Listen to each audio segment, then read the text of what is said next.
9월 25일 월요일 묵상 본문 말씀은 열왕기상 8장 54절에서 66절입니다. 중보기도가 끝난 솔로몬은 백성을 향해 축복과 권면의 말을 전합니다. 솔로몬은 자리에서 일어나 백성에게 여호와를 찬양하라라고 큰 소리로 외칩니다. 이는 이스라엘을 축복하는 주체가 여호와임을 분명히 나타내는 것입니다. 하나님을 송축하는 가장 큰 이유는 그의 말씀을 성취하셨기 때문입니다. 56절에는 하나님의 주체로 말씀하셨다와 말씀이란 단어를 4번 반복하여 과거에 하나님이 이스라엘 조상에게 약속한 것이 확실함을 강조합니다. 또한 그가 말씀하신 모든 것대로 모세를 통하여 말씀하신 그의 모든 좋은 말씀이 한 말씀도 떨어지지 않았다는 표현에서 보듯 하나님이 약속한 모든 말씀을 그대로 성취하셨음을 부각합니다. 성취의 구체적인 예는 이스라엘에게 주신 안식에서 찾아볼 수 있습니다. 하나님은 이집트에서 건져낸 이스라엘에게 안식과 땅의 안전을 주실 것을 모세를 통해 말씀하셨습니다. 약속한 대로 이스라엘을 가나안 땅으로 인도하셨고 땅을 기업으로 얻게 하셨습니다. 다윗 당시 사면의 대적을 멸하시고 안식을 주셨으며 솔로몬 때에도 안식을 주실 것이라고 다윗에게 약속하셨습니다. 이제 그 약속대로 솔로몬과 백성은 하나님이 주신 언약을 누리고 있습니다. 솔로몬은 과거 이스라엘 조상과 함께 하셨던 하나님이 지금 자신과 이스라엘 백성에게도 함께 하시기를 기원합니다. 하나님의 임재를 위한 간구에는 우리를 떠나지 마소서, 우리를 버리지 마소서라고 잇따라 나옵니다. 이 간구들은 앞서 하나님이 솔로몬의 순종을 조건으로 약속하셨던 내용과 일치합니다. 솔로몬은 이 말씀을 기억하며 순종을 다짐하고 백성들에게도 권면합니다. 순종은 하나님을 신뢰하고 그분을 우선순위에 놓는 태도입니다. 또한 순종은 하나님이 명한 모든 길로 걷는 것도 요구합니다.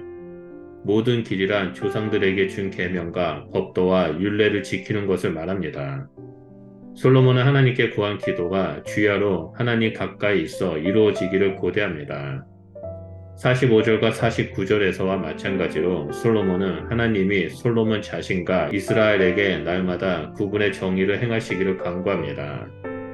하나님의 정의로운 통치는 세상 모든 사람에게 여호와만이 참되고 유일한 창조주 하나님을 알리게 될 것입니다. 실제로 하나님은 정의로 솔로몬과 이스라엘의 죄를 심판하셨습니다. 열왕기는 이스라엘이 하나님께 순종해야 할 책임을 강조합니다. 이로써 포로기의 청중이나 현대 독자들에게 불순종을 회개하고 순종의 삶을 살도록 하나님이 언약을 계속 지키시기를 간구하도록 격려합니다. 솔로몬의 축사가 끝나고 그와 이스라엘 백성은 봉헌식 예배를 드립니다. 봉헌식에는 하목제의 희생 제물로만 소 22,000마리와 양 12마리를 바쳤습니다.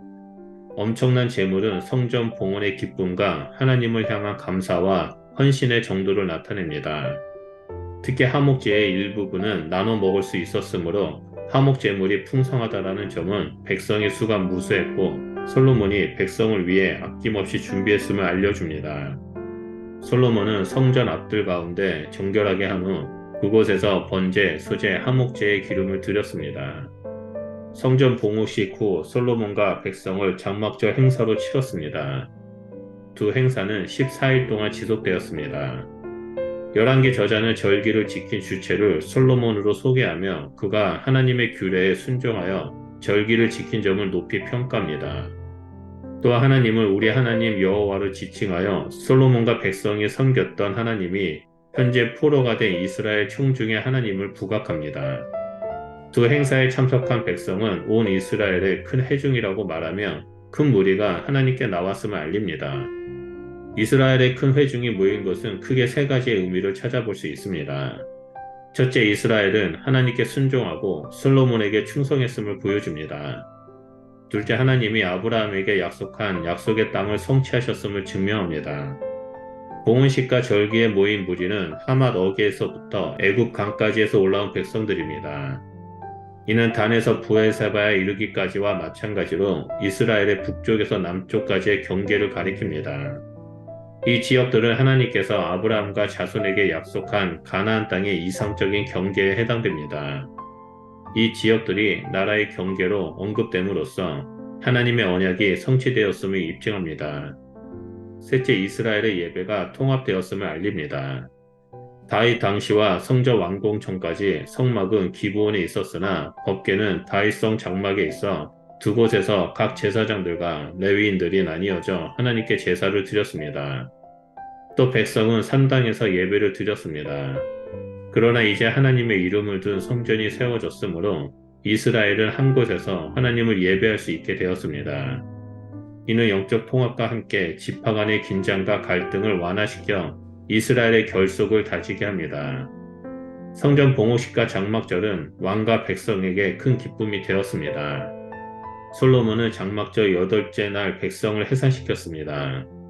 앞서 솔로몬은 55절에서 백성을 축복했는데 이제 백성이 66절에서 왕을 축복함으로 화답합니다. 백성은 여호와가 그의 종 다윗과 그의 백성 이스라엘에게 베푼 모든 은혜로 기뻐하며 즐거운 마음으로 돌아갑니다. 오늘 본문 묵상 말씀에서 이스라엘의 순종, 하나님의 은혜, 이에 대한 기쁨의 화답은 하나님과 백성 사이의 이상적인 소통의 관계, 친밀함의 관계를 보여줍니다. 우리가 하나님을 믿고 따른다는 것은 우리의 일반적인 종교적 행위를 말하는 것이 아닙니다. 하나님과 의사소통을 하고 말씀에 순종하며 하나님의 은혜를 누리며 기쁨으로 찬양하는 삶이 바로 하나님의 백성된 그리스도인의 삶입니다. 날마다 하나님과 친밀한 가운데 동행하고 하나님과 마음을 나누는 삶이 하나님의 백성된 자의 모습입니다. 그러므로 늘 이른 아침마다 함께 말씀을 묵상하시는 우리 성도님들은 오늘 본문 말씀처럼 하나님과 소통하고 친밀함을 누리며 믿음의 길을 걸어가는 그리스도인이 되시기를 축복합니다. 여러분의 삶을 통해 하나님의 이름이 온 세계 가운데 충만하게 넘쳐날 것이라 믿습니다. 기도하겠습니다. 하나님 감사합니다. 다른 종교들은 일방적으로 자신이 섬기는 우상들에게 일방적인 종교 행위를 하지만 우리는 살아서 역사하시는 창조자 하나님과 함께 마음을 나누고 또한 하나님과 의사소통을 하며 친밀한 관계를 나누는 복된 그리스도인으로 불러주셔서 감사드립니다. 하나님, 우리는 늘 하나님 말씀에 귀 기울이고 우리의 마음을 하늘 앞에 올려드리며 이 땅에서 믿음의 길을 걸어가겠습니다.